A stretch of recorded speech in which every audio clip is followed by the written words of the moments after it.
Hello అండి. ఇప్పుడు వరకు నేను ఫ్యాబ్రిక్ శారీస్ చూపించాను కదా! ఇప్పుడు లాంగ్ ఫ్రాక్ చూపిస్తున్నాను. ఇది సేమ్ నర్సింగ్‌లో 5½ మీటర్స్ శారీస్ ఉంటాయని చెప్పాను కదా! ఆ ర్యాక్‌లోంచి తీసిందే అనమాట. కానీ ఈసారి వెరైటీగా లాంగ్ ఫ్రాక్ స్టిచ్ చేపిచ్చాను. దానికి నేను చూసారు కదా! హ్యాండ్స్ అయితే ఇలాగ లేయర్స్ వచ్చేలాగా చేపిచ్చాను. 3 లేయర్స్ చాలా బావుంది.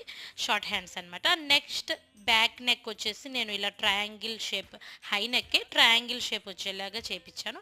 అండ్ ఫ్రంట్ నార్మల్ స్క్వేర్ నెక్కే. ఎలా ఉంది నచ్చింది కదా! ఎప్పుడు శారీసే కదా అవుతున్నాయని ఈసారి లాంగ్ ఫ్రాక్ స్టిచ్ చేపించానమాట. చూసారా ఎంత బాగుంది కదా! అండ్ సూపర్ ఉంది క్వాలిటీ అండ్ సూపర్ షైనీగా ఉంది. లోపల అయితే నేను పైన యొక్కపాటికి కాటన్ లైనింగ్ అండ్ కింద క్రేప్ లైనింగ్ వేయిస్తాను ఇప్పుడు లాంగ్ ఫ్రాక్స్కి. దుపట్టా అయితే నేను పర్చేస్ చేయలేదు. ఆల్రెడీ నా ఓల్డ్ లాంగ్ ఫ్రాక్స్వి ఉన్నాయి. ఒక దుపట్టా ఉంది. ఇది పర్ఫెక్ట్ మ్యాచ్ అని చెప్పి ఇదే పేరప్ చేసేసుకున్నాను. ఎలా ఉంది నచ్చిందా? ఇదైతే నేను నా బర్త్డేకి వేసుకున్నాను.